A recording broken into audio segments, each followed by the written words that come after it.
चलिए शुरुआत करते हैं हम लोग।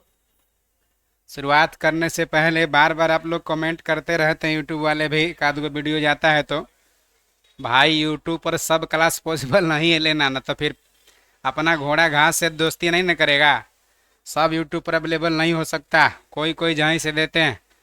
अगर मान के चलिए कंटिन्यू क्लास चाहते हैं तो study point Patna application install कर लीजिए, और स्टडी पॉइंट पटना पर एप्लीकेशन पर अवेलेबल है। मिनिमम फी बहुत ज़्यादा फी है नहीं। विजय रथ का सीरीज है ये, विजय रथ का सीरीज में आज 5वां 6ठा सीरीज होगा, है ना।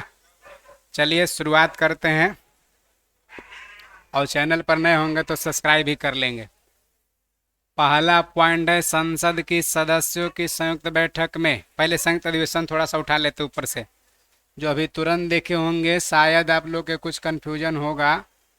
संयुक्त अधिवेशन थोड़ा सा एक पॉइंट रिवीज करते हैं, रिवीजन में लेते हैं हम लोग संयुक्त अधिवेशन का। एक लाइन में पूछेगा संविधान का कौन सा अनुच्छेद में संयुक्त अधिवेशन है? अनुच्छेद 108 में। और संयुक्त अधिवेशन कब बुलाया जाएगा? जब लोकसभा और राज्यसभा दोनों असहमत हो जाए। एक, या लोकसभा सहमत हो, राज्यसभा असहमत हो। दो, या एक सहमत हो गया लोकसभा, राज्यसभा 6 माह से ज्यादा समय ले लिया। इन 3 कंडीशन में संयुक्त अधिवेशन बुलाया जा सकता। संयुक्त अधिवेशन बुलाता है राष्ट्रपति, और संयुक्त अधिवेशन साधारण विधेयकों तक ही सीमित है। मतलब धन विधेयक से मैटर में संयुक्त अधिवेशन नहीं हो सकता है। संवैधानिक संशोधन मैटर में संयुक्त अधिवेशन नहीं हो सकता। साधारण विधेयक में ही संयुक्त अधिवेशन हो सकता। बुलाता है कौन? राष्ट्रपति। कंडीशन कितना है? 3। और कितना बार बुलाया जा चुका है? 3 बार। 1961, 1978 और 2002। याद रखना है, दहेज के लिए बैंक में पीटा, दहेज के लिए बैंक में पीटा, इतना याद रहेगा, पकड़ा जाएगा। दहेज प्रथा से संबंधित 1961 में, बैंकिंग से संबंधित 1978 में, और पोटा एगो आतंकवादी विध्वंसकारी अधिनियम था, उससे संबंधित 2002। तो 3 कंडीशन भी है बुलाने का, और 3 बार बुलाया जा चुका है। क्लियर है ना पॉइंट? चलिए तो देखिए, संसद के संयुक्त अधिवेशन की व्यवस्था। संयुक्त अधिवेशन राष्ट्रपति के द्वारा निम्न 3 परिस्थिति में बुलाया जा सकता है। पहला, एक सदन से पारित होने के बाद जब दूसरा सदन में जाए, एगो कोई भी लोकसभा चाहे राज्यसभा, तब यदि दूसरा सदन विधेयक को क्या कर दिया गया? अस्वीकार कर दिया, माने सहमत नहीं हुआ। और दूसरा, विधेयक पर किए जाने वाले संशोधन के बारे में दोनों सदन अंतिम रूप से असहमति हो गया। एक हो गया, एगो अस्वीकार कर दिया, एगो स्वीकार कर लिया, और दूसरा दोनों असहमत हो गया। क्लियर है? और तीसरा, दूसरे सदन को विधेयक प्राप्त होने की तारीख से 6 महीना से अधिक समय बीत गया हो। तो इन तीनों कंडीशन में संयुक्त अधिवेशन बुलाया जा सकता है। क्लियर है? ये चर्चा हम लोग कर चुके थे कि कौन राज्य में क्या, पिछला वीडियो में स्पष्ट हो गया होगा। सदन की संयुक्त बैठक में अधिवेशन होने के लिए आहूत करने की आशय की राष्ट्रपति की सूचना के पश्चात लोकसभा का विघटन बीच में हो जाने पर अनुच्छेद 108 के कहता है 5 की संयुक्त बैठक हो सकेगी, विधेयक पारित भी हो सकेगा। का कह दिए सर, नहीं बुझाया। कल ये मैटर हुआ था तो कहे कि बाउंस करने लगा ना। देखिए क्या कह रहा, मान के चलिए संसद का संयुक्त अधिवेशन बुलाने का घोषणा कर दिया राष्ट्रपति। आज है कितना तारीख? 3 तारीख। घोषणा कर दिया कि संयुक्त अधिवेशन बुलाया जाएगा 10 तारीख को, और 5 तारीख ही लोकसभा का विघटन हो गया, 5 पूरा हो गया, समाप्त हो गया। तो क्या संयुक्त अधिवेशन हो सकेगा? यह क्वेश्चन कह रहा है। होगा। कह रहा है कि संसद की संयुक्त बैठक के अधिवेशन होने के लिए सदन बुलाने का आहूत करना, मैंने बुलाना, राष्ट्रपति सूचना दे दिया कि बैठक होगा 10 को, और उसके बाद लोकसभा का विघटन बीचे में हो गया, बैठक होने से पहले ही, तो अनुच्छेद 108 के 5 कहता है संयुक्त बैठक होगा और उसमें विधेयक भी पारित होगा। और संयुक्त अधिवेशन में जो विघटन हो गया वही वाला लोकसभा भाग्य होगा। ऐसा नहीं है कि नयका चुनल का आएगा। आया समझ में? क्लियर है ना? माने राष्ट्रपति घोषणा कर दे और बीच में लोकसभा का विघटन हो जाए तो उसी समय पर संयुक्त अधिवेशन होगा और विधेयक भी पारित हो सकेगा। आगे आ जाइए, क्या कह रहा है सर? कह रहा अनुच्छेद 108 के द्वारा जो संयुक्त बैठक की प्रक्रिया है उस समान विधायन तक सीमित है। धन विधेयक वगैरह में ना होगा, समान विधेयक तक ही संयुक्त अधिवेशन बुलाया जा सकता है।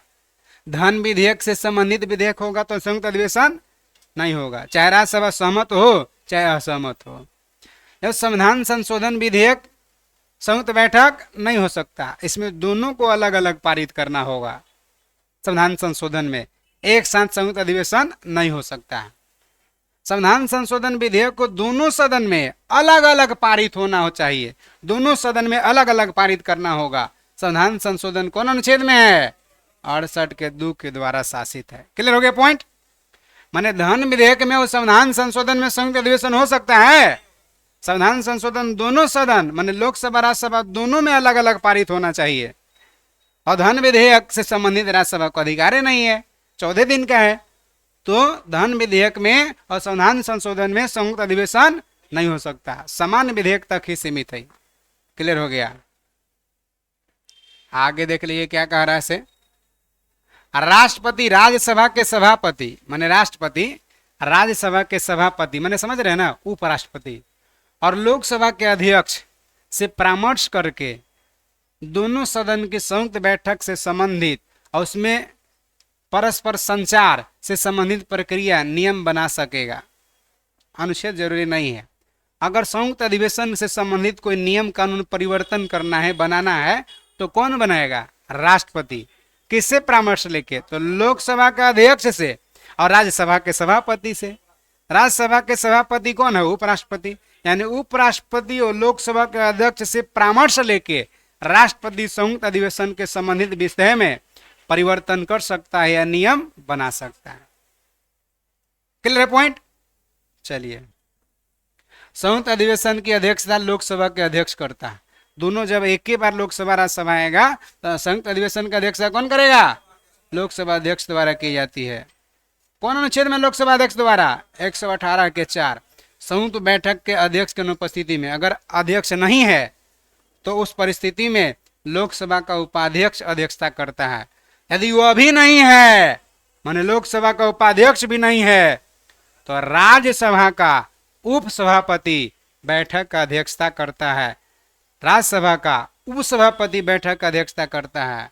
यदि वह भी नहीं है तो ऐसा अन्य व्यक्ति पीठासीन होगा जो उस बैठक में उपस्थित हो, सदस्यों के द्वारा निर्धारित किया जाए। पीठासीन सीनियर मेंबर में 6 गो पैनल में मेंबर होता है, उसी में से कोई होगा। इसका मतलब क्या है सर? संयुक्त अधिवेशन का अध्यक्षता कौन करता है? लोकसभा अध्यक्ष। नहीं है तो उपाध्यक्ष, और वो भी नहीं है तो राज्यसभा का उपसभापति, और वो भी नहीं है तो पीठासीन वरिष्ठतम सदस्य। क्लियर है?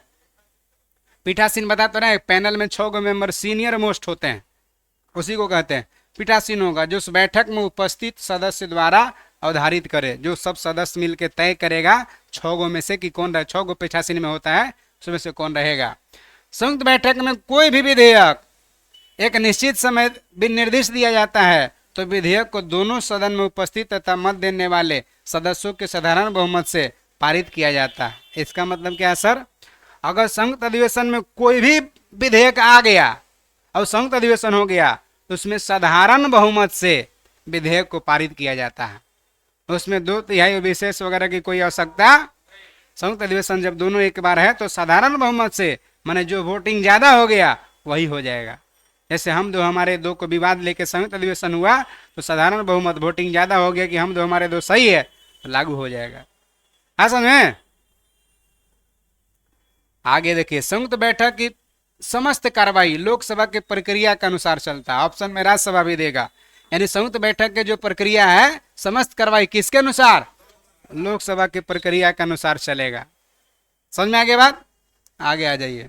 संसद में लंबित विधेयक सदन के सत्रावसान के कारण व्यवगत यानी समाप्त नहीं होता है। ये क्या है सर? संसद में कोई विधेयक पेंडिंग है, सामान्यतः एक साल में कितने सत्र होते हैं? 3। M B S monsoon budget शीतकालीन 3 गो सत्र होते हैं। कह रहा है सामान्यतः मैंने संयुक्त बैठक में तो हो गया ना अगला पॉइंट।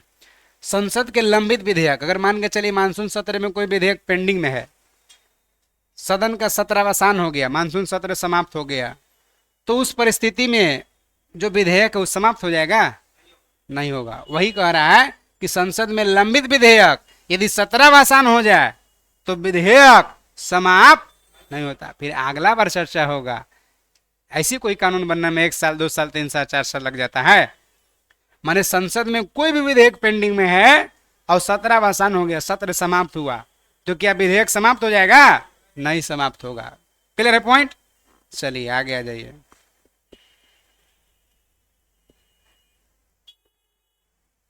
अगला पॉइंट देखिए, यदि राज्यसभा में लंबित विधेयक है, कोई विधेयक राज्यसभा में पेंडिंग है, माने अभी फाइनल डिसीजन नहीं हुआ लागू होगा कि नहीं होगा, राज्यसभा में लंबित विधेयक है जिसको लोकसभा पारित नहीं किया है, माने लोकसभा में परिचर्चा नहीं हुआ, पहली बार राज्यसभा में आया है और राज्यसभा में पेंडिंग है और लोकसभा को उस समय विघटन हो गया, 5 साल पूरा हो गया, कार्यकाल समाप्त हो गया।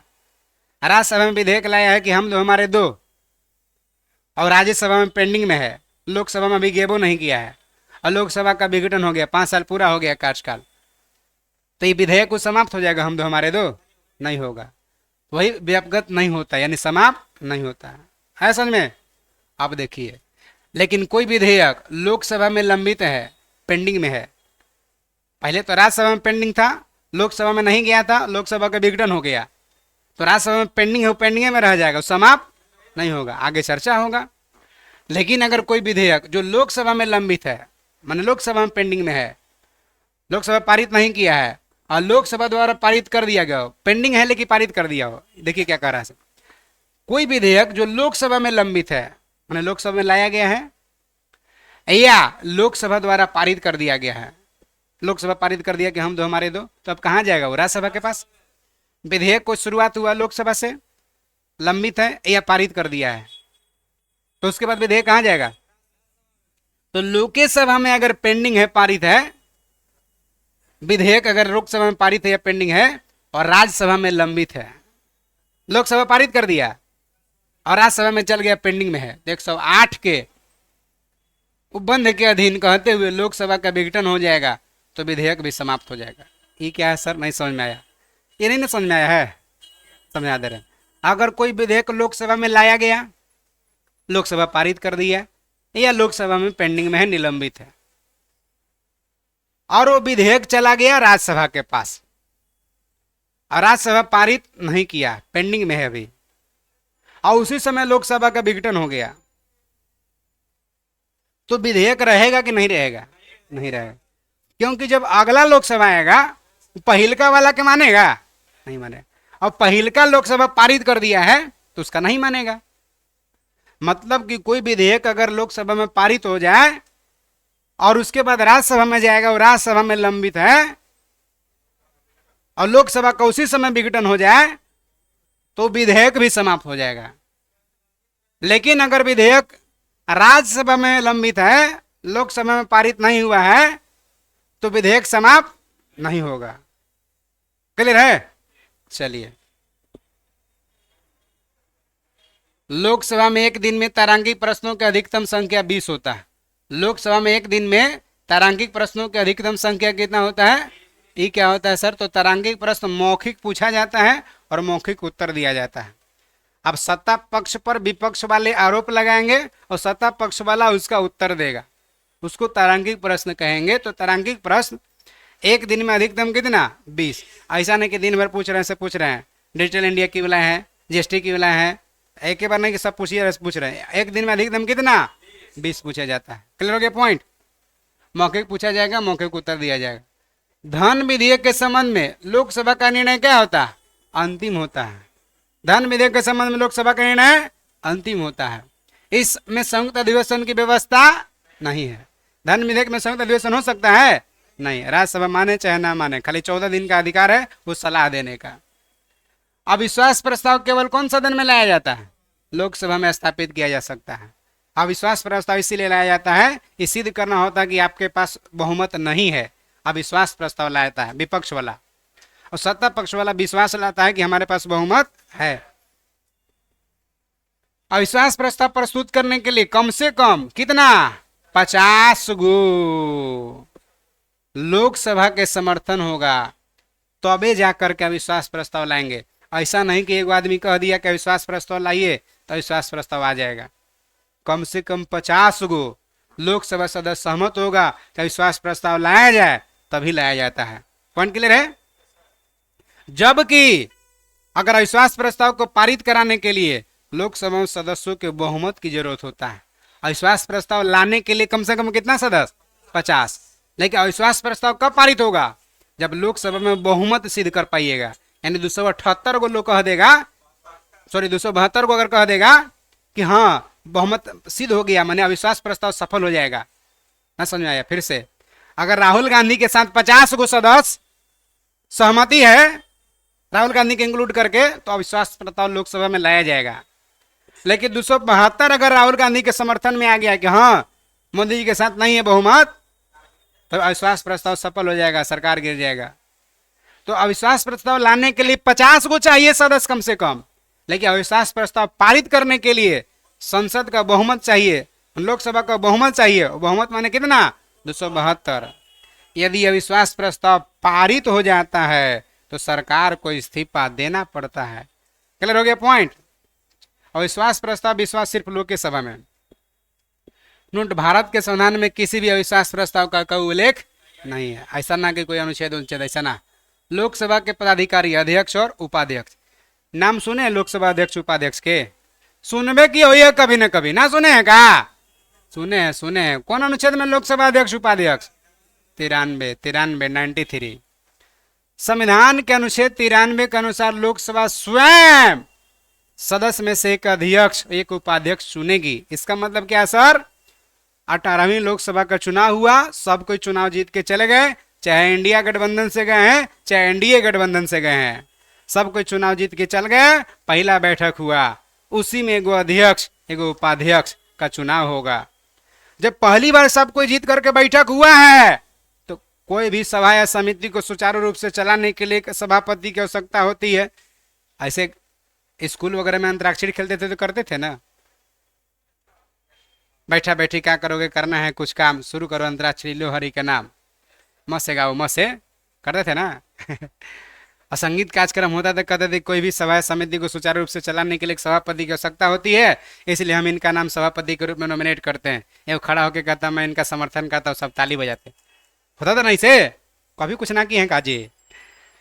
मतलब वही हुआ कि सब पहली बार जब बैठक हुआ तो हुआ कि भाई कोई बैठक होगा तो उसका कोई अध्यक्ष रहेगा, तो राष्ट्रपति एक प्रोटेम स्पीकर को नियुक्त करता है पहला बैठक के दिन। प्रोटेम स्पीकर का काम ही होता है संसद सदस्यों को शपथ दिलाना। प्रोटेम स्पीकर राष्ट्रपति उसको नियुक्त करता है जो सबसे ज्यादा बार चुनाव जीत के आया है। पहला कंडीशन, नहीं सब कोई बराबर जीता है तो सबसे सीनियर को प्रोटेम स्पीकर नियुक्त करता है राष्ट्रपति, और सब संसद सदस्यों को शपथ दिला देता है वो राष्ट्रपति की तरफ से। तो संसद सदस्य को शपथ कौन दिलाता है? राष्ट्रपति, न तो राष्ट्रपति के द्वारा नामित व्यक्ति, तो राष्ट्रपति के द्वारा नामित प्रोटेम स्पीकर सबको शपथ दिला देता है। अब शपथ लेके सब बैठल है, ओकरे में से एगो अध्यक्ष एगो उपाध्यक्ष का चुनाव करना है। एगो कैंडिडेट सब खड़ा होगा अध्यक्ष उपाध्यक्ष के लिए, वोटिंग होगा, जिसको ज्यादा अध्यक्ष का वोटिंग मिल गया, सब सदस्य मिलके दे दिए, वो अध्यक्ष बन गया। जिसको उपाध्यक्ष में ज्यादा दे दिए वो उपाध्यक्ष बन गया। माने संसद सदस्य अपने में से एगो अध्यक्ष एगो उपाध्यक्ष को चुनता है। स्कूल के अपना ही क्लास में से मॉनिटर चुनाता है, वह विद्यार्थी है। तो अध्यक्ष उपाध्यक्ष भी सदस्य है, अपने में से एगो अध्यक्ष उपाध्यक्ष चुनता है। कौन चुनता है? सब सदस्य मिलके, संसद सदस्य मिलके, माने लोकसभा वाला मिलके। क्लियर हुआ? चलिए, प्रत्येक आम चुनाव के बाद, आम चुनाव हो गया जैसे 18वीं हुआ, लोकसभा का जब पहली बार बैठक होता है तो प्रोटेम स्पीकर के द्वारा नए निर्वाचित सदस्यों को शपथ दिलाई जाती है। प्रोटेम स्पीकर का उस समय तक काम करता है जब तक अध्यक्ष उपाध्यक्ष का चयन नहीं हो जाता। यानी प्रोटेम स्पीकर तब तक अध्यक्ष रहेगा जब तक कि अध्यक्ष उपाध्यक्ष अपने में से लोग चुन नहीं लेता। तब तक अध्यक्षता कौन करेगा? Protem speaker. अब प्रोटेम स्पीकर को कौन नियुक्त करेगा? राष्ट्रपति। क्लियर है? आगे आ जाइए। अध्यक्ष उपाध्यक्ष को, उपाध्यक्ष अध्यक्ष को त्यागपत्र देता है। लोकसभा अध्यक्ष किसको त्यागपत्र देगा? उपाध्यक्ष को। और उपाध्यक्ष किसको देगा? अध्यक्ष को त्यागपत्र देता है। वैसी सेम कह दीजिए, गड़बड़ा जाएगा फिर। राज्यसभा का उपसभापति किसको त्यागपत्र देता है? सभापति को। लेकिन सभापति किसको त्यागपत्र देता है? वो राष्ट्रपति को, उपसभापति को नहीं। लेकिन लोकसभा में अध्यक्ष उपाध्यक्ष को और उपाध्यक्ष अध्यक्ष को। लोकसभा के अध्यक्ष अध्यक्ष के रूप में शपथ नहीं लेता है, बल्कि सामान्य सदस्य के रूप में शपथ लेता है। सब सदस्य शपथ ले लिया तबे ना अपना में से सब एगो के चुना है अध्यक्ष। सबका शपथ ग्रहण प्रोटेम स्पीकर करा दिया और पहले बैठक हुआ, ओकरे में से कोई अध्यक्ष चुनाया, तो सदस्य के रूप में तो शपथ ले ही लिया, तो फिर अध्यक्ष बन गया तो फिर से शपथ लेगा नहीं। तो लोकसभा का अध्यक्ष अध्यक्ष के रूप में शपथ नहीं लेता है। 14 दिन पहले सूचना देकर लोकसभा के तत्कालीन समस्त सदस्यों के बहुमत से पारित संकल्प द्वारा अध्यक्ष उपाध्यक्ष को पद से हटाया जा सकता है। माने लोकसभा में बहुमत पारित करके 14 दिन पहले सूचना देके अध्यक्ष को भी हटा सकता है, उपाध्यक्ष को हटा सकता है। कौन हटाएगा? सब लोकसभा के सदस्य। वही कह रहा है कि 14 दिन पहले सूचना दे दीजिए और लोकसभा के तत्कालीन समस्त जितना भी उपस्थित हैं समस्त सदस्यों के बहुमत से संकल्प पारित करके अध्यक्ष उपाध्यक्ष दोनों को हटाया जा सकता है। लोकसभा के भंग होने की स्थिति में अध्यक्ष अपना अगला लोकसभा की पहली बैठक होने तक रिक्त नहीं करता है। 5 साल पूर गया तो क्या समाप्त हो जाएगा वो? तब तक कि अगला लोकसभा का चुनाव का पहला बैठक नहीं होता है तब तक पुरान के अध्यक्ष काम करेगा। आगे आ जाइए। लोकसभा अध्यक्ष की अनुपस्थिति में, जब लोकसभा का अध्यक्ष नहीं है, अनुपस्थिति में उपाध्यक्ष है ना, और उपाध्यक्ष की अनुपस्थिति में राष्ट्रपति द्वारा बनाए गए वरिष्ठ सदस्य में से पैनल का कोई व्यक्ति पीठासीन होता है। लोकसभा का अध्यक्ष अध्यक्षता करेगा अध्यक्ष, नहीं है तो उपाध्यक्ष, और नहीं है तो वरिष्ठ सदस्य जो राष्ट्रपति पैनल बना के रखता है। इस पैनल में आमतौर कितने सदस्य होते हैं? 6 सदस्य होते हैं। वह पीठासीन होगा। अध्यक्ष नहीं है तो उपाध्यक्ष अध्यक्षता करेगा और उपाध्यक्ष नहीं है तो वरिष्ठतम सदस्य करेगा। क्लियर? आगे आ जाइए। लोकसभा अध्यक्ष के काम क्या है? लोकसभा अध्यक्ष, कभी लोकसभा के संसद चलते हुए टीवी में देखे हैं? विधानसभा लोकसभा के देखिएगा, संसद जब चलता है टीवी में तो लोकसभा अध्यक्ष बैठल है कुर्सी पर, ऐसे लगा ले रहेगा, लगे कि हेडफोन लगा ले, जैसे शांत हो जाइए, शांत हो जाइए, उनको बैठने दीजिए, बोलने दीजिए, करने रहता है। आप खड़े हो जाइए, उनको मुका दीजिए, शांत हो जाइए, करते रहता है ना। ये क्या कर काम है? लोकसभा अध्यक्ष का। देखिए दूसरा लैंग्वेज में बोलिएगा तो फिर पता ना चलेगा, ट्रांसलेटर भी रहता है लोग के पास। लोकसभा का अध्यक्ष के काम और अधिकार: सदन के सदस्यों के प्रश्नों को स्वीकार करना। अब संसद के सदन में जो सदस्य है वो प्रश्न को स्वीकार करना। आप प्रश्न पूछे हैं तो विपक्ष के आदमी है कि हाँ देश में डिजिटल इंडिया बिना बिजली दौड़ाए, जो गांव में बिजली नहीं है वहां डिजिटल इंडिया जाके क्या करेगा? तो आपका प्रश्न स्वीकार किया। उसके बाद सत्ता पक्ष वाला कहे कि हाँ जी डिजिटल इंडिया क्यों ला रहे हैं, आप बताइए, कुछ कहना चाहेंगे? तो संसद के सदस्यों के प्रश्न को स्वीकार करना किसका काम है? अध्यक्ष। उन्हें नियमित करना कि हाँ नियम के सपोर्ट में है, नियमित माने नियम के सपोर्ट में है, और नियम के विरुद्ध घोषित करना कि ना ये प्रश्न आप नहीं पूछ सकते हैं। आप संसद सदस्य हैं तो कुछ पूछ लीजिएगा, कहे कि मोदी जी अपने पत्नी को क्यों नहीं मायके से ला रहे हैं, ये प्रश्न पूछ देंगे। आप संसद सदस्य तो कौन प्रश्न नियमित है, नियमित करेगा कि किसके बाद कौन आएगा, क्रम सीक्वेंस निर्धारित करेंगे, कौन नियम के विरुद्ध होगा, कौन नियमित होगा, सब कौन तय करेगा? लोकसभा अध्यक्ष। किसी विषय को लेकर प्रस्तुत किया जाने वाला कार्य स्थगन प्रस्ताव अध्यक्ष की अनुमति में पेश किया जा सकता है। अगर संसद में स्थगन प्रस्ताव लाना है तो जब तक अध्यक्ष नहीं कहेगा तब तक स्थगन प्रस्ताव नहीं लाया जाता। कई सर स्थगन प्रस्ताव क्या है? देश में कोई अविलंबनीय महत्व का मुद्दा है जिस पर विलंब करना ठीक नहीं है। बाढ़ आया हुआ है देश में, विलंब करेंगे सब बह जाएगा पूरा बिहार। अविलंबनीय महत्व का मुद्दा है, उस संसद का ध्यान आकर्षित कराने के लिए संसद में स्थगन प्रस्ताव लाया जाता है। ये किसके अनुमति से लाया जाएगा? किसके अनुमति से? लोकसभा अध्यक्ष की अनुमति से। वह विचाराधीन विधेयक पर बहस रुकवा सकता। पहले से चल रहा है चर्चा जीएसटी पर, तो जीएसटी पर बहस रुकवा सकता। ये सब छोड़िए, ये सब नहीं चलेगा। विचाराधीन विधेयक पर बहस रुकवा सकता है। कौन रुकवा सकता है? लोकसभा का अध्यक्ष। ये सब काम है लोकसभा अध्यक्ष के। और देखिए क्या काम है से, और लोकसभा अध्यक्ष के बहुते काम है। देखिए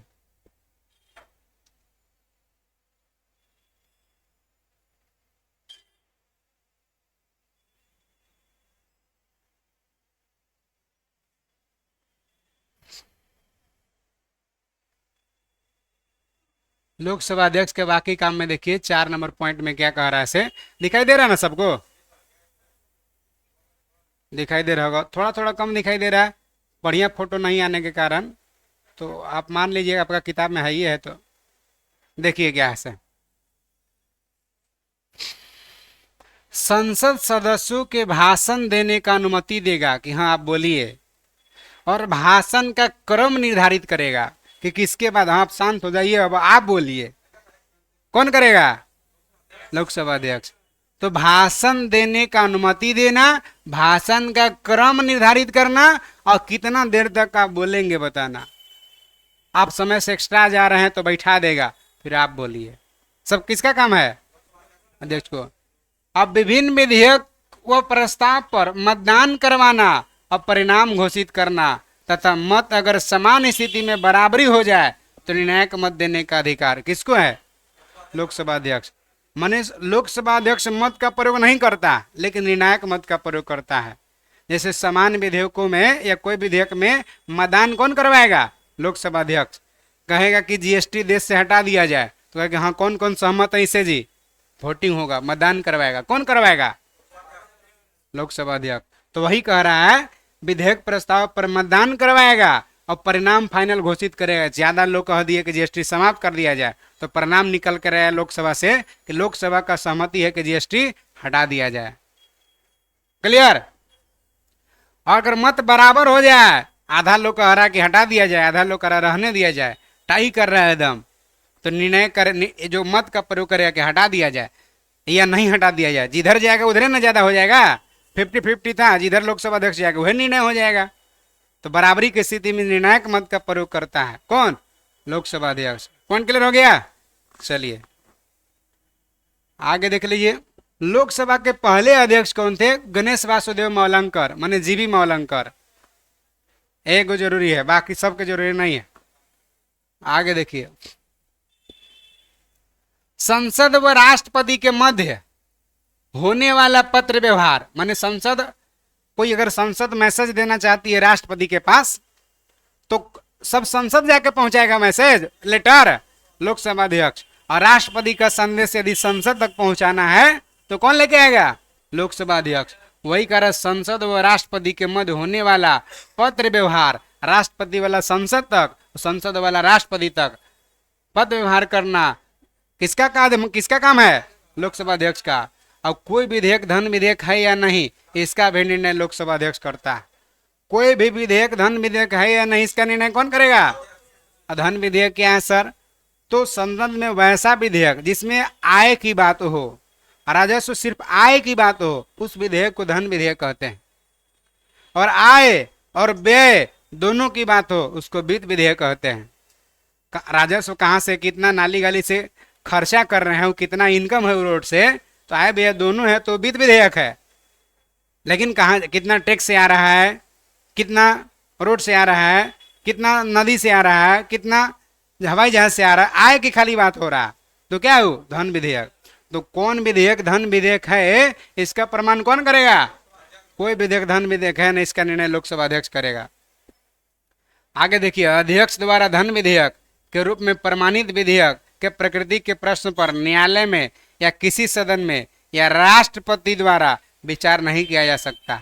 एक बार लोकसभा अध्यक्ष कह दिया कि धन विधेयक है, तो उसको न्यायालय में कोई नहीं ले जा सकता, नहीं राष्ट्रपति उसको काट सकता है।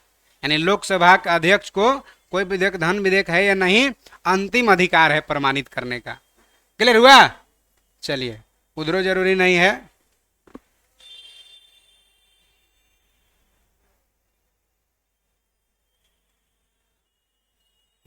अब इसमें देखिए क्या जरूरी है। 15वां लोकसभा का अध्यक्ष मीरा कुमार, कहता कि लोकसभा के प्रथम महिला अध्यक्ष मीरा कुमार। 16वीं लोकसभा का अध्यक्ष सुमित्रा महाजन। 17वीं लोकसभा का अध्यक्ष रिपीट कर गए हैं। 18वीं लोकसभा का अध्यक्ष भी ओम बिरला। ठीक है, तो 18वीं का भी ओम बिरला रिपीटेड है। यदि उसकी आज्ञा से कोई विधेयक गजट में प्रकाशित हो गया, माने प्रकाशित हो गया कि धन विधेयक है, तो उसे पेश करने के लिए किसी प्रस्ताव की आवश्यकता नहीं है, जो कह दिया हो गया। धन विधेयक के संबंध में अंतिम अधिकार है लोकसभा अध्यक्ष का। लोकसभा में विपक्ष के नेता को राजकोष के वेतन भत्ता प्राप्त होता है और कैबिनेट स्तर के समस्त समान सुविधाएं प्राप्त होती है। इसका मतलब सर, लोकसभा में विपक्ष का नेता जो है, अभी कौन है विपक्ष का नेता लोकसभा अध्यक्ष में, सॉरी लोकसभा में खड़गे साहब को बनाया है ना। मल्लिकार्जुन खड़गे को विपक्ष का नेता अगर बनाया गया तो मल्लिकार्जुन खड़गे को कैबिनेट स्तर के मंत्री के बराबर वैल्यू समस्त वेतन भत्ता की व्यवस्था किया गया है। ठीक है, लोकसभा के, जैसे राज्यसभा के नहीं, लोकसभा के। लोकसभा में विपक्ष का नेता कौन है अभी? देखिए, लोकसभा में विपक्ष का नेता अगर राहुल गांधी है तो राहुल गांधी को कैबिनेट मंत्री के बराबर अभी कौन है, देख लेते गूगल से। राहुल गांधी है ना। चलिए, राज्यसभा में मल्लिकार्जुन खड़गे और लोकसभा में राहुल गांधी। तो राहुल गांधी लोकसभा में जो विपक्ष का नेता है उनको देश के कैबिनेट मंत्री के बराबर समस्त सुविधाएं, वेतन भत्ता सब मिलेगा। पॉइंट क्लियर हुआ? क्लियर हुआ पॉइंट? चलिए आगे आ जाइए। नोट, न्यूनतम 55 गो सांसद वाला दल ही लोकसभा में विपक्ष का दल हो सकता है। उससे कम सदस्य वाला विपक्ष का दावा नहीं कर सकता। तो वर्तमान में कांग्रेस विपक्ष में है। क्लियर है? आगे आ जाइए। यानी 55 सदस्य नहीं तो 10%। अगर 10% या 55 सदस्य नहीं है तो विपक्ष का दावा नहीं कर सकते, यानी विपक्ष में कोई नहीं है। फिर दर्जा दे दिया जाता है, जैसे पिछला लोकसभा में विपक्ष का दर्जा कांग्रेस को दिया गया था नहीं। पहला लोकसभा का कार्यकाल 1952 से लेके 57 ईस्वी खाली। पहला लोकसभा का अध्यक्ष जीबी मावलंकर, गणेश वासुदेव मावलंकर थे। उपाध्यक्ष अनंत श्यानम थे। आगे ये संसद और संसद सदस्यों से संबंधित कुछ विशेष बातें।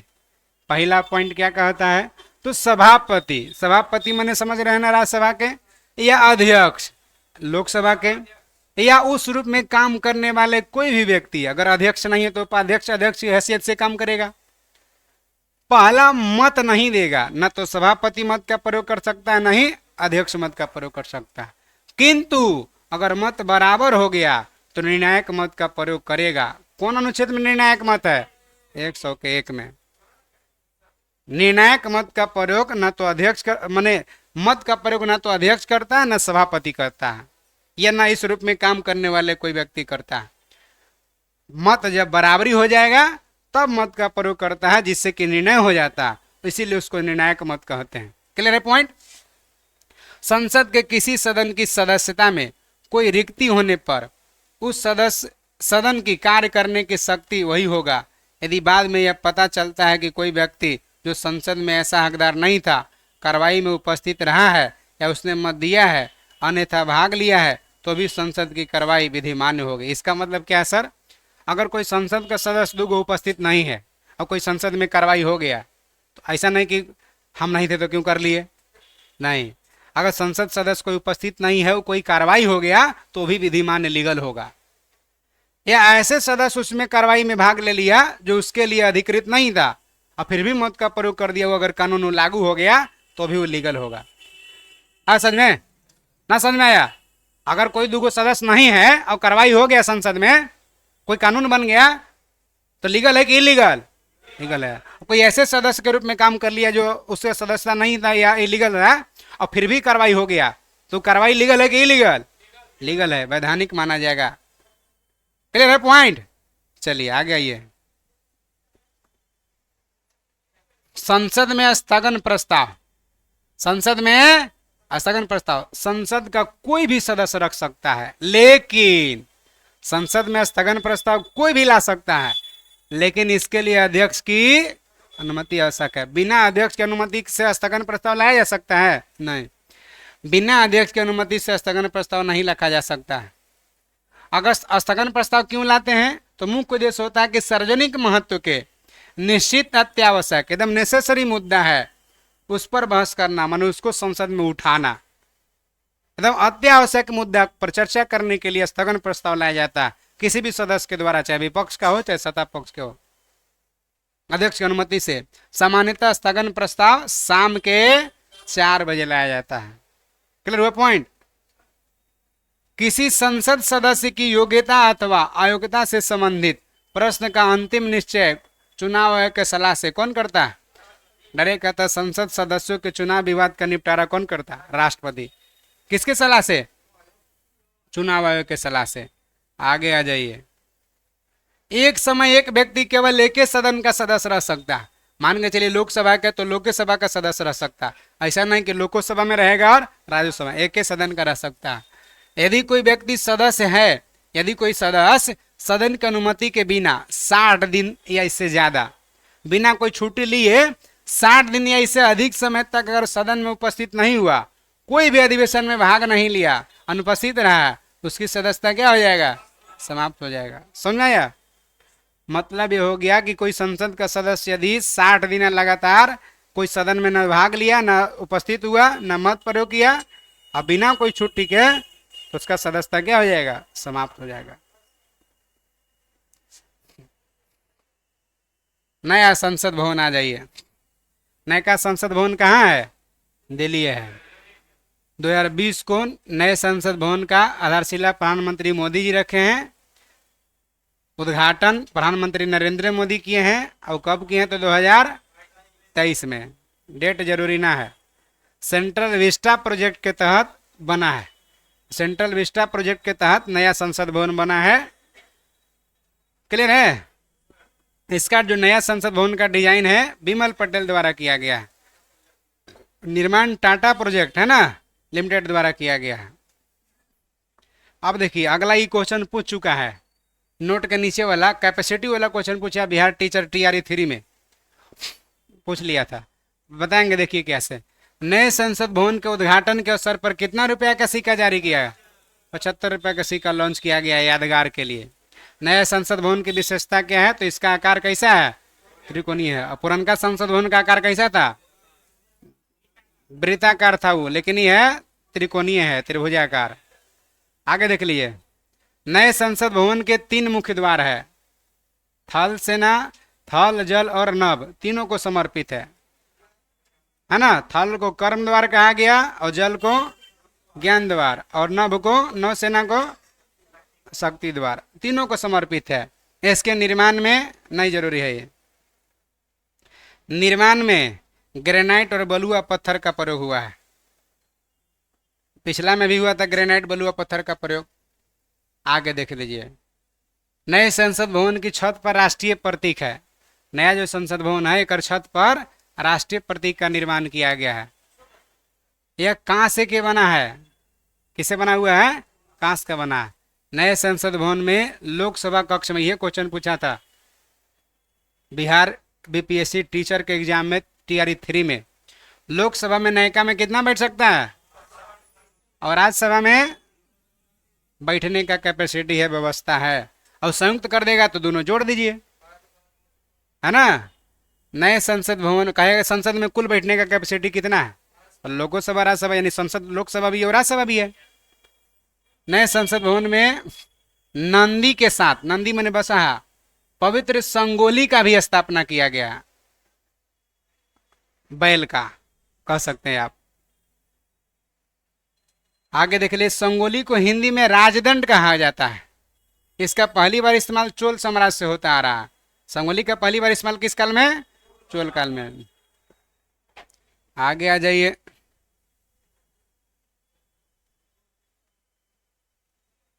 अब संगोली के देखिए शीर्ष पर नंदी बैल है जो न्याय का प्रतीक है। कह दे सकता नंदी बैल किसका प्रतीक है? न्याय का प्रतीक।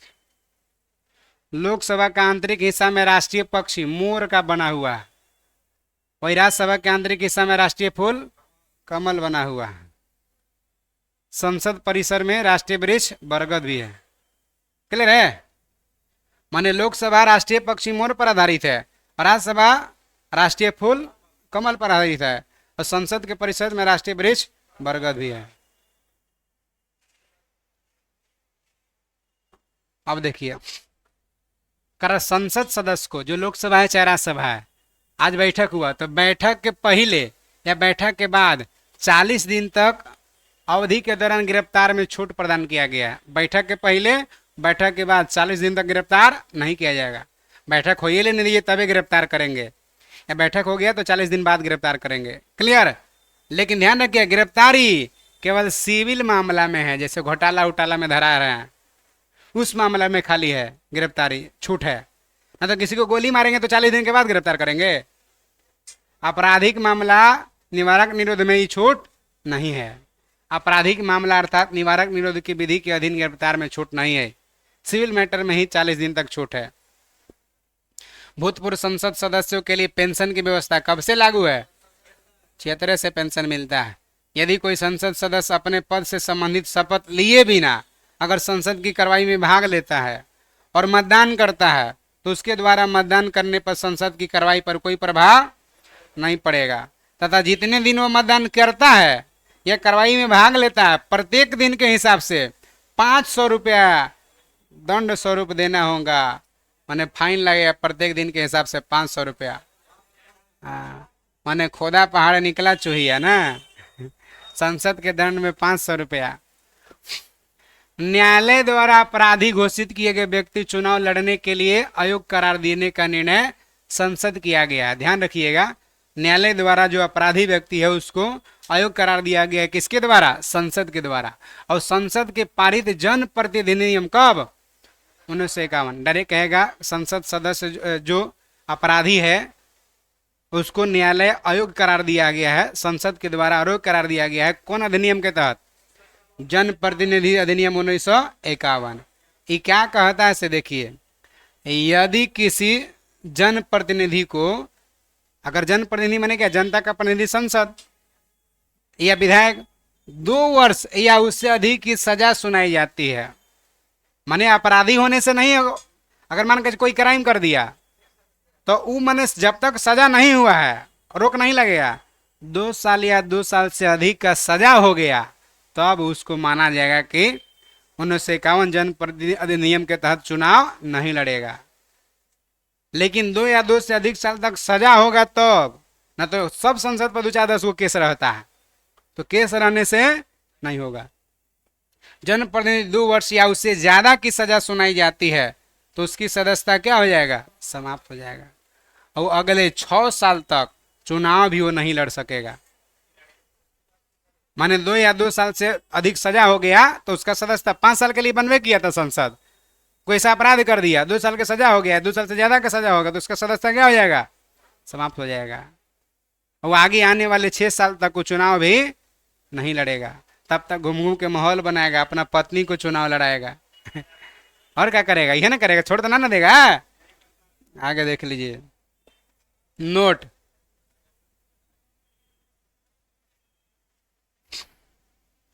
संसद में काम हिंदी में या अंग्रेजी में अनुच्छेद 348 के अधीन रहते हुए किया जाएगा, परंतु राज्यसभा का सभापति या लोकसभा का अध्यक्ष उस रूप में काम करने वाला व्यक्ति को किसी सदस्य को हिंदी में या अंग्रेजी में अपनी पर्याप्त अभिव्यक्ति अगर नहीं कर सकता है मातृभाषा में सदन को संबोधित करने का अनुज्ञा दे सकेगा। अनुच्छेद 120 का 1। ये क्या है सर? संसद में जो भाषणबाजी जो देता है तो हिंदी में या अंग्रेजी में होगा, लेकिन कोई ऐसा व्यक्ति चुनाव जीत गया है जो उसको न हिंदी आ रहा है न अंग्रेजी, न हिंदी में अपना बात रख पा रहा है न अंग्रेजी में, तो सभापति या अध्यक्ष उस व्यक्ति को अपनी मातृभाषा में बात रखने का आज्ञा देगा कि अपनी मातृभाषा में रखिए, जो कहना है आप अपनी मातृभाषा में भोजपुरी में बतियाइए। है समझ में? तो कौन अनुच्छेद? कारण कि जो चुनाव जीत के गया कोई जरूरी थोड़े कि पढ़े लिखे आदमी गया है, अनपढ़ तो गया है। बार बार जो महिला सदस्य हैं बार बार जो है स्मृति ईरानी को कह रही कि स्मृति ईरानी हम तुमको कह रहा है ना, मैंने स्मृति ईरानी को रहा मैंने रही नहीं कह रहा, स्मृति ईरानी बोल रहा था कि सिलेंडर इतना महंगा हो गया, एकरा मतलब है कि वो गड़बड़ा रहा है, तो मातृभाषा में बोलेगा ना। उसको नहीं पता चल रहा है कि लड़का के रहा कहना है कि रही कहना है। अगर गड़बड़ा रहा है हिंदियों में तो मातृभाषा में अपना वो बात रख सकता है। कौन अनुच्छेद कहा था? जो सभापति और अध्यक्ष के रूप में जो काम करेंगे उसको अनुमति देंगे। है समझ में? बार बार प्रधानमंत्री को कह रहा है कि मोदी जी कह रही थी कि जापान जाएंगे तो गड़बड़ा ना जाएगा जी माहौल। तो अपनी भाषा में जो है कि रख सकता है लोकल में। आगे आ जाइए, आ जाइए न्यायपालिका। न्यायपालिका समझते हैं आप? हाई कोर्ट, सुप्रीम कोर्ट सब इसमें आएगा। कोई अगर विधायिका नियम कानून बनाया, कार्यपालिका नियम कानून चला रहा है, कुछ भी विवाद हुआ तो न्याय देने का काम किसका है? न्यायपालिका को। समस्त न्यायालय को सामूहिक रूप से न्यायपालिका कहते हैं। न्यायालय में शक्ति विभाजन नहीं होता। ऐसा नहीं कि राज्य को कुछ और दे दिए विषय और संघ को कुछ और दे दिए। न्यायपालिका में शक्ति का विभाजन। भारतीय न्याय प्रणाली छोटे छोटे न्यायालय के ऊपर जिला का न्यायालय है, उससे ऊपर उच्च न्यायालय है और सबसे ऊपर सर्वोच्च न्यायालय है। माने सिविल कोर्ट के अगर संतुष्ट नहीं है आप उसके सजा से, हाई कोर्ट में जाइए, हाई कोर्ट से नहीं संतुष्ट है सुप्रीम कोर्ट में जाइए। मतलब प्रत्येक छोटे छोटे न्यायालय के ऊपर जिला न्यायालय है, यानी छोटे न्यायालय के अगेंस्ट में आप अपील कर सकते हैं जिला न्यायालय में, जिला न्यायालय के अगेंस्ट में हाई कोर्ट में अपील कर सकते हैं, उसके अगेंस्ट में सुप्रीम कोर्ट कर सकते हैं। मतलब ये हो गया कि ऐसा नहीं है कि राज्य का मैटर सिर्फ राज्य में रहेगा, सुप्रीम कोर्ट में नहीं जाएगा। नहीं, न्यायालय व्यवस्था एकहरी है, एकीकृत है, इसका बंटवारा नहीं किया गया। जैसे राज्य सूची संघ सूची के बीच में विषय बंटवारा है ना, तो न्यायालय को परिधि से बाहर रखा गया, बंटवारा नहीं किया गया। राज्य का मैटर भी सुनवाई होगा सुप्रीम कोर्ट में। आइए सर्वोच्च न्यायालय। जैसे सर्वोच्च न्यायालय अनुच्छेद 124 में, कोई पूछेगा सर्वोच्च न्यायालय कौन अनुच्छेद में है? 124 में है। और उच्च न्यायालय 214 में है। सर्वोच्च न्यायालय 124 में माने 1 2 4, और उच्च न्यायालय 2 1 4 214 में। आगे देखिए, भारत की न्यायिक व्यवस्था एकहरी है, सबके लिए एक वैरायटी है, राज्य केंद्र कोई मैटर नहीं। एकीकृत है, जिसके सर्वोच्च शिखर पर भारत का सर्वोच्च न्यायालय है। और सर्वोच्च न्यायालय कहाँ है? दिल्ली में स्थित है। सर्वोच्च न्यायालय की स्थापना, गठन, अधिकार क्या है, शक्ति, नियम से संबंधित विधि निर्माण, इसे जो भी नियम कानून है भारतीय संसद को है। गठन का, नियम कानून बनाने का, संशोधन का सब कौन कर सकता है? संसद। सर्वोच्च न्यायालय का गठन संबंधित प्रावधान कौन अनुच्छेद में है? सर्वोच्च न्यायालय का गठन अनुच्छेद 124 में किया गया है। माने सर्वोच्च न्यायालय से संबंधित अधिकार, शक्ति से संबंधित नियम कानून बनाना है, कौन बनाएगा? संसद बनाएगा। सर्वोच्च न्यायालय न्यायाधीशों की संख्या संशोधन हुआ है सबसे लेटेस्ट कब? 2019। सर्वोच्च न्यायालय में कुल न्यायाधीश की संख्या 33+1, माने एक मुख्य न्यायाधीश और 33 अन्य न्यायाधीश, तो 33+1, यानी सर्वोच्च न्यायालय में वर्तमान में कुल न्यायाधीशों की संख्या कितनी है? 34 है।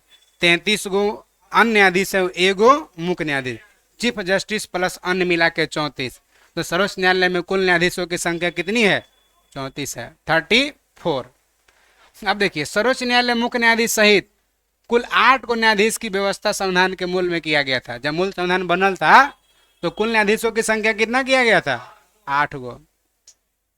बाद में बढ़ते बढ़ते, बाद में काम के बढ़ते दबाव को देखते हुए, सबसे लेटेस्ट में दम आ जाइए, दबाव को देखते हुए ये वाला डायरेक्ट 2019 में कितना हो गया?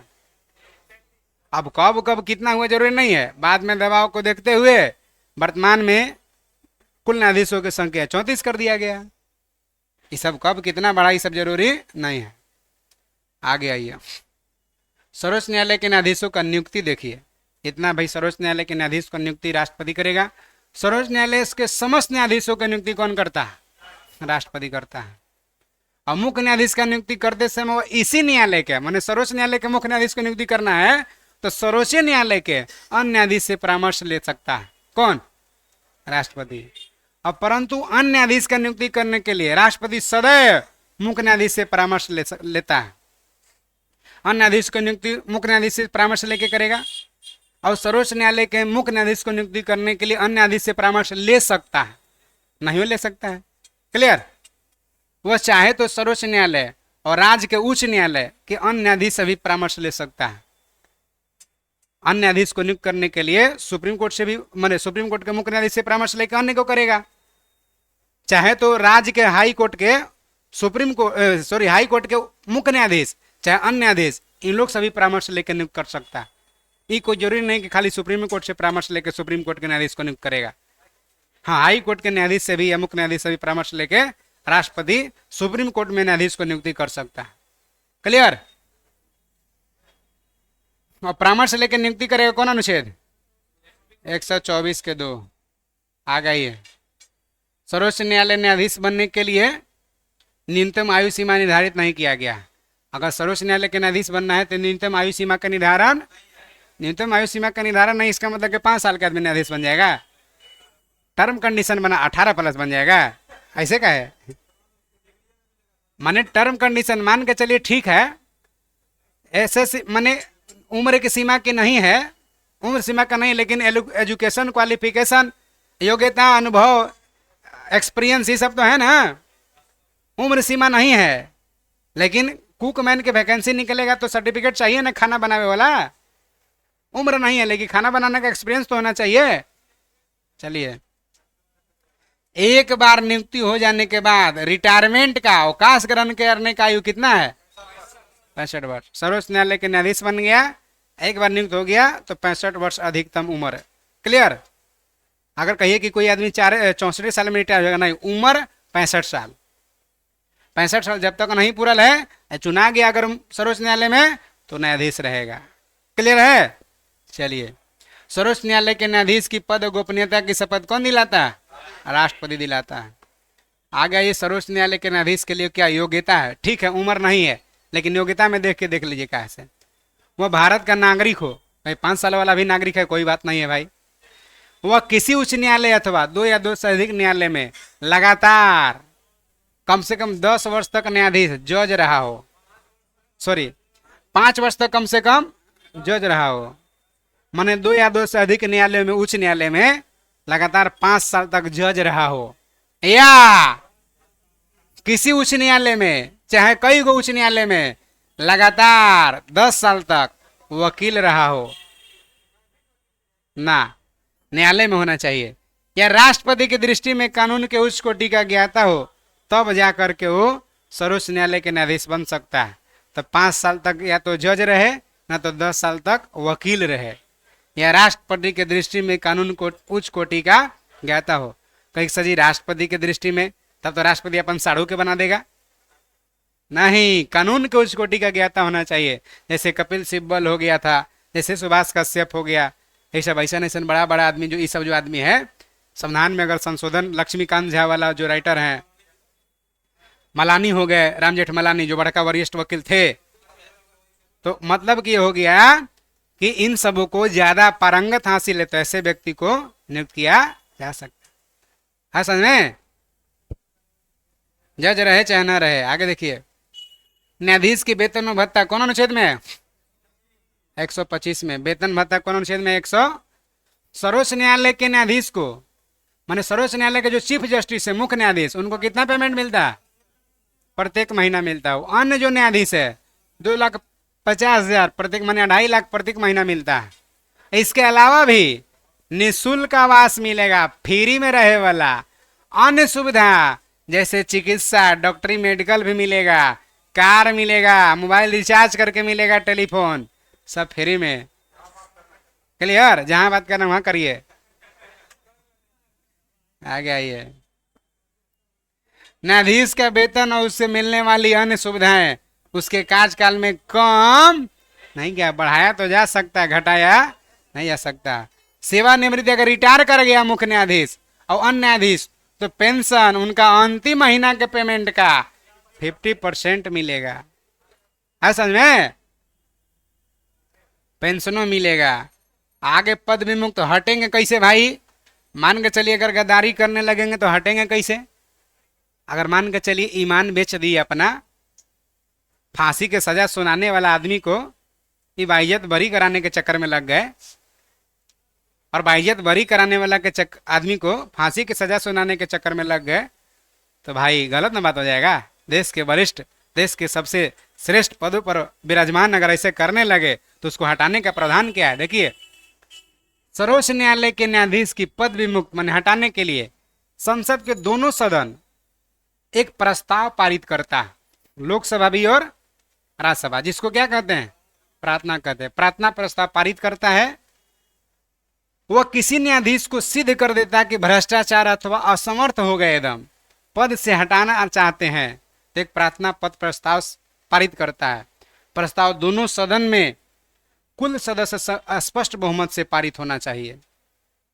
दोनों सदन में अगर कोई असमर्थ हो गया, मान के चलिए पागल हो गया, असमर्थ हो गया, बुजुर्ग हो गया, ये है 60 साल के बाद होवे करता है, पैरालिसिस मार दिया, और हटिए नहीं रहा, करना हटे हम अब माने उसका काम ठीक नहीं करा, दिमाग उमाग, उस परिस्थिति में अगर हटाना होगा तो दोनों सदन एक प्रार्थना प्रस्ताव पारित करता है, और कुल सदस्य संख्या के स्पष्ट बहुमत माने कि 2/3 होना चाहिए, तथा साथ ही साथ यह भी प्रस्ताव पर मतदान के समय जितना सदस्य उपस्थित हैं, माने जितना कुल सदस्य माने जितना अभी 543 है ना और 245 है ना राज्यसभा में, तो कुल सदस्य का स्पष्ट बहुमत के साथ साथ अभी जो उपस्थित हैं, मतदान में भाग लेते हैं, उनका 2/3 बहुमत चाहिए। माने कुल का भी बहुमत होना चाहिए, ऐसा ना कि 20 को सदस्य उपस्थित हैं 2/3 सिद्ध कर दिया हो गया। कुल सदस्य में का भी बहुमत माने 245 का भी बहुमत होना चाहिए, 50 प्लस से ज्यादा। अब 543 जो लोकसभा में उससे भी ज्यादा होना चाहिए, 543 के 50% प्लस ज्यादा, यानी लोकसभा के कुल सदस्य का भी बहुमत होना चाहिए, राज्यसभा के कुल सदस्य का भी बहुमत होना चाहिए, प्लस जितना वोट दे रहे हैं लोग, भाग लिए हैं, उसका 2/3 होना चाहिए। दोनों मिलेगा, बहुमत होगा, तब उस प्रस्ताव का समर्थन करेगा, तब इस प्रकार का हुआ प्रस्ताव कहाँ जाएगा? राष्ट्रपति के पास संवेदन के रूप में भेजा जाएगा, तभी वह आदेश जारी करके संबंधित न्यायाधीश को हटा सकता है। कैसे हटेगा सर? तो प्रार्थना प्रस्ताव लोकसभा राज्यसभा दोनों सदन लाएगा, और लोकसभा में जैसा कि आप जानते हैं कि 245 सदस्य अभी है, सॉरी 245 राज्यसभा में और 543 लोकसभा में, तो 543 का बहुमत और 245 का बहुमत दोनों होना चाहिए, प्लस जितना वोट देने वाले अभी हैं उसका 2/3 राज्यसभा और 2/3 लोकसभा, इतना सहमति है, तब प्रार्थना प्रस्ताव पारित होकर राष्ट्रपति के पास जाएगा, और राष्ट्रपति पास जाएगा, संबंधित सर्वोच्च न्यायालय के मुख्य न्यायाधीश को हटा दिया जाएगा। यह हटावे का व्यवस्था उच्च न्यायालय में भी है, सेम। क्लियर हो गया? चलिए आप देखिए, क्या मैंने मान के चलिए एक आदमी कहे कि ले ये हटाने वाला बात कर दिया, एक आदमी कह देगा हटाने वाला बात आ जाएगा, तब तो बेइज्जती ना कर देगा जी, मान हानि ना हो जाएगा। पद विमुक्त करने का प्रस्ताव कम से कम 100 गो सदस्य, अगर लोकसभा में लाना है कम से कम 100 गो सदस्य होना चाहिए कि हाँ हटाने की बात किया जाए, अब बहुमत होगा 2/3 से, तब हटेगा। हटावे की बात करेगा कम से कम कब? जब 100 गो लोकसभा में सदस्य सहमति हो तब। अब अगर राज्यसभा में कम से कम कितना 50 सदस्य हो, तब राज्यसभा में हटावे के बात किया जाएगा, हट नहीं जाएगा 50 गो में, बात किया जाएगा। हस्ताक्षर करने के बाद ही अध्यक्ष या सभापति को दिया जाना चाहिए, तब फिर कुल सदस्य के बहुमत प्लस उपस्थित के 2/3 बहुमत दोनों पारित कर देगा, वो हट जाएगा। लेकिन हटावे के बाद करने के लिए अगर लोकसभा में लाना हो तो कम से कम 100, राज्यसभा में लाना तो कम से कम 50।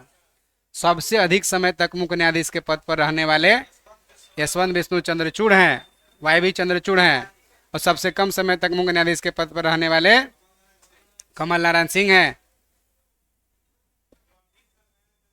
हाँ, पिताजी इनकर हैं। जब भारतीय न्यायाधीश पद्धति में लोकहित मुकदमा पिल, पब्लिक इंटरेस्ट लिटिगेशन, पिल का मतलब पब्लिक इंटरेस्ट लिटिगेशन लाया गया, तब भारत के मुख्य न्यायमूर्ति PN भगवती थे। ये क्या है सर? PN भगवती सब क्या हो कह रहे हैं आप? लोकहित मुकदमा माने जैसे आपका गांव में ऐसे रोड गया है, आपका घर यहाँ है, एन से रोड गया है, इधर कोई रोड का गड्ढा खोद दिया, उधर आपको जाना नहीं है, उससे कोई नुकसान नहीं है, लेकिन बाकी लोग का और हित जुड़ा हुआ है इससे, आपका नहीं है पर्सनल, लेकिन बाकी लोगों का इधर जिसका घर है उसका हित जुड़ा हुआ है, तो आपका व्यक्तिगत हानि नहीं है लेकिन लोग का हित है, लोग का हानि हो रहा है इससे, तो इसका मुकदमा डायरेक्ट आप दायर कर सकते हैं। ऐसा नहीं कि ऐसा नहीं कहेगा कि हाँ तुम्हारा क्या दिक्कत है, तुम्हारा तो घर आगे है, कुछ करेंगे तो आप लोक हित के संबंध में न्यायालय में याचिका दायर कर सकते हैं, मुकदमा ले जा सकते हैं, अपील कर सकते हैं। असल में ये मान के चलिए गांव में कोई भाटा लगा दिया है और चिमनी की हाइट रखा 5 फीट, पूरा धुआं छोड़ रहा है, आपका व्यक्तिगत कोई लॉस नहीं है लेकिन पर्यावरण नुकसान पहुंचा रहा है, लोकहित जुड़ा हुआ, पब्लिक इंटरेस्ट लिटिगेशन, ये याचिका जाके सुप्रीम कोर्ट में, हाई कोर्ट में अपील कर सकते हैं।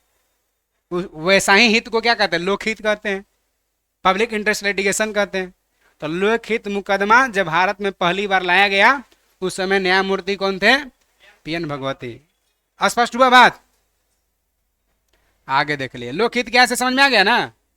अरे बहुत ही टेंटा बनना रहता है गांव देहात में आदमी, मान के रोड पर नाली निकाल दिया है और कोई आदमी गिर जा रहा है बार बार, जाके गाड़ी में दिक्कत हो रहा है, जा रहा है कहीं पूजा करे और नाली पार करके जाना पड़ रहा है, वो कह रहा है कि नलिया के पनिया रोड पर कहे बाहर है, तो कहें कि हई है पानी तो बहेगा कपार पर, ऐसे पानी हई है तो कहाँ जाएगा, कपार पर जाएगा, रोड पर ना जाएगा तो कि पानी कोई रोकले है।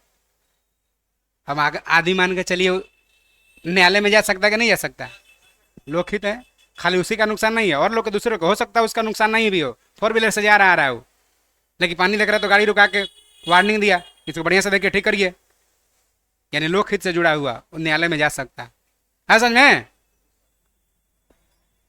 सर्वोच्च न्यायालय देखिए क्या कर रहा है, सर्वोच्च न्यायालय के न्यायाधीश अवकाश प्राप्त करने के बाद भारत के किसी भी न्यायालय में या किसी भी अधिकारी के सामने वकालत नहीं कर सकते हैं।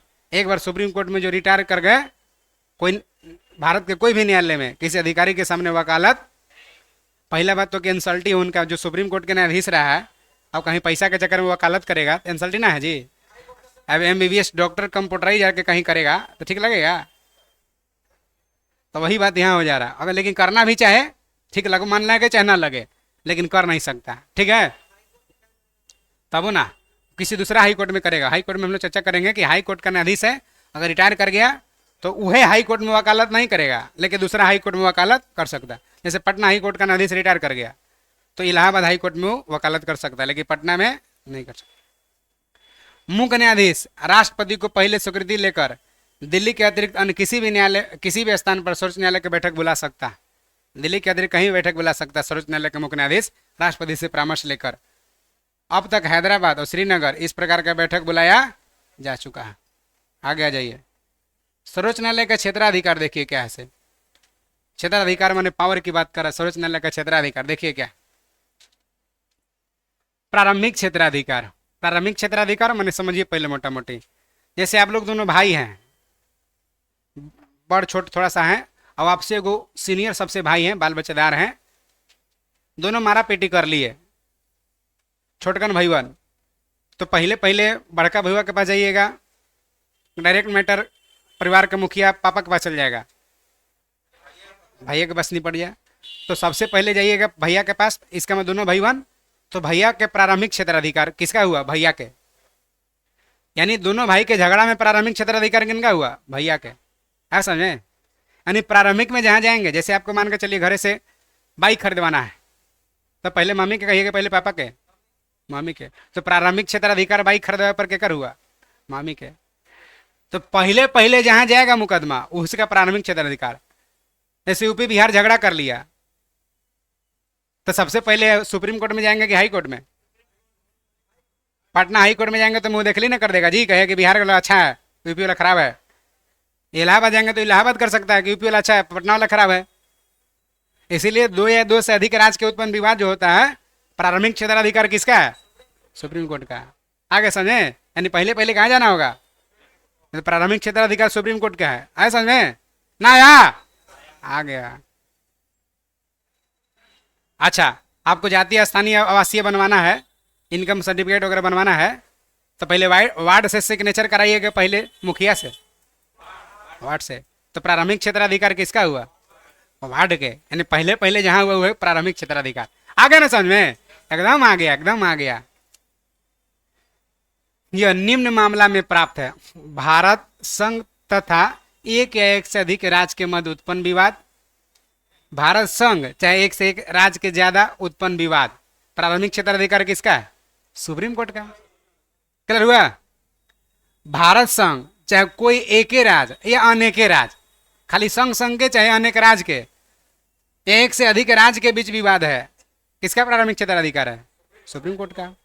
दो या दो से अधिक खाली राज्य के विवाद है जिसमें वैधानिक प्रश्न निहित है, किसका अधिकार है?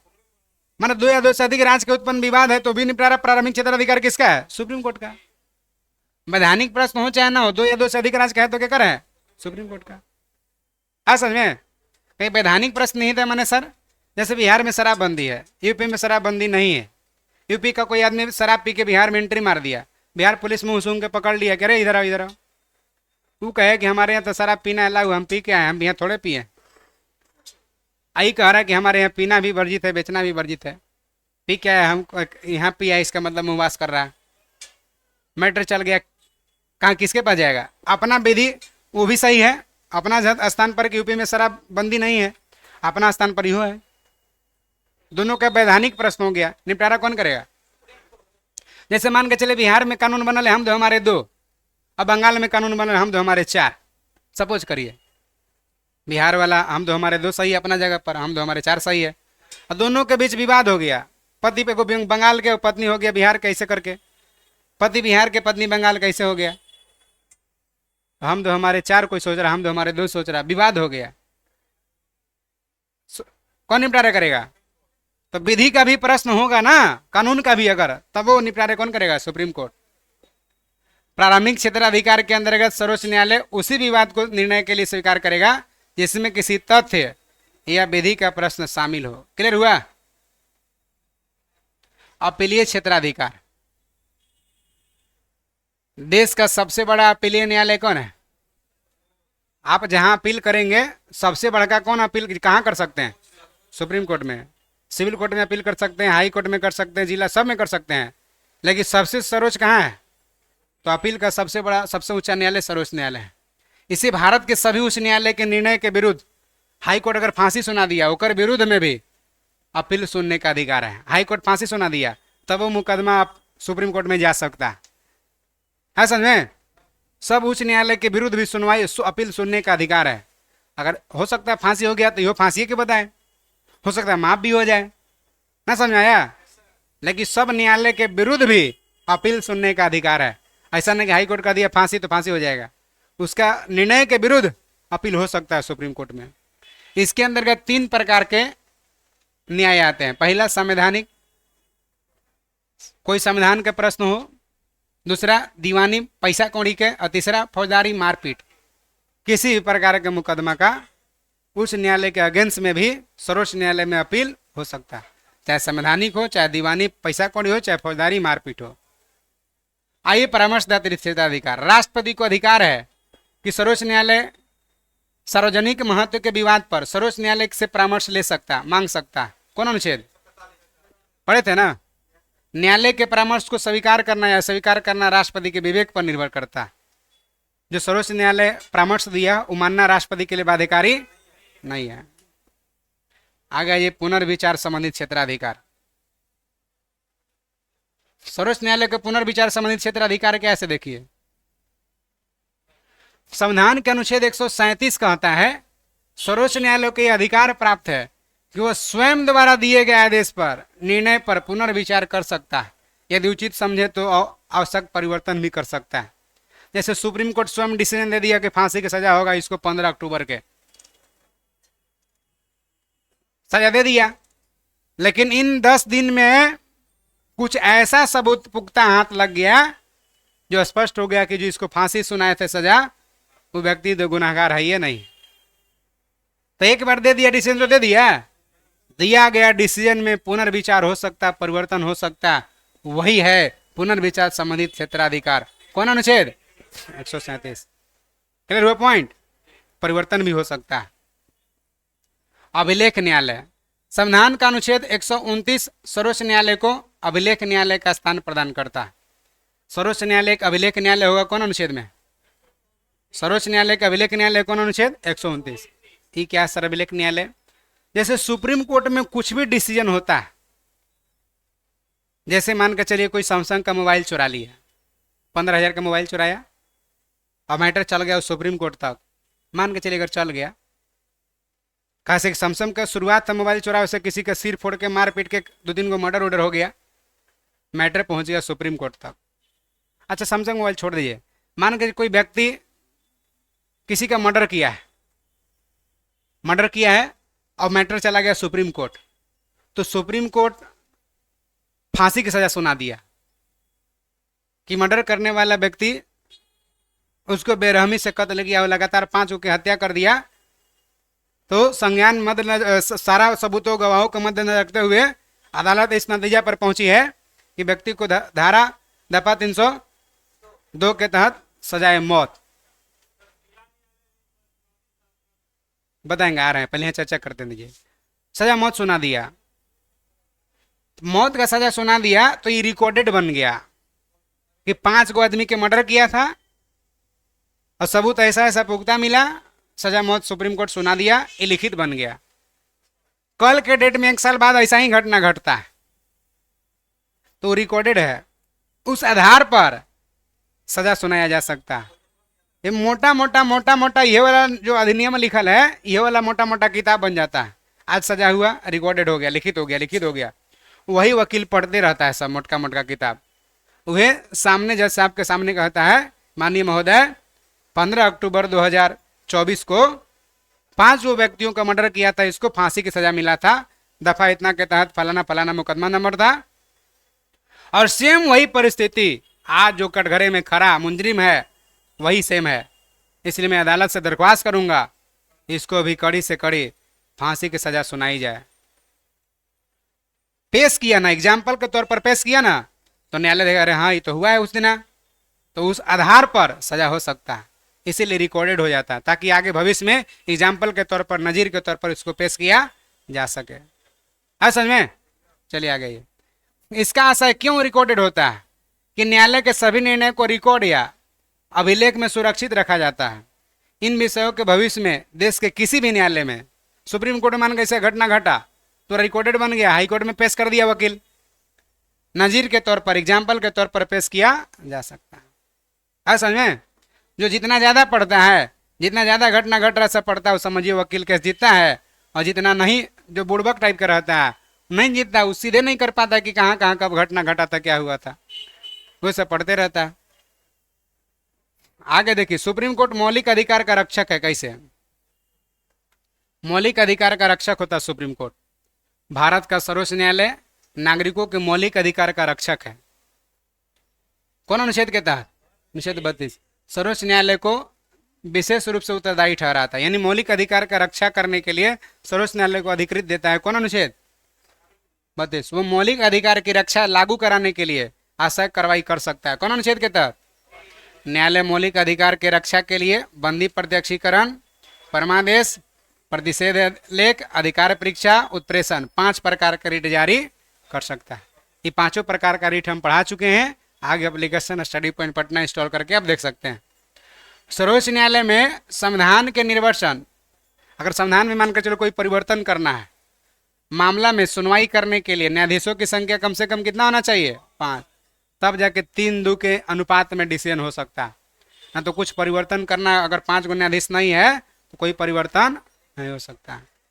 आ रहा समझ में? कौन अनुच्छेद कहता है? 145 के 3। कोई दिक्कत नहीं है। आगे हम लोग का है उच्च न्यायालय, जिसका चर्चा आज नहीं करेंगे। कोई दिक्कत नहीं, अगला क्लास हम लोग कल करेंगे।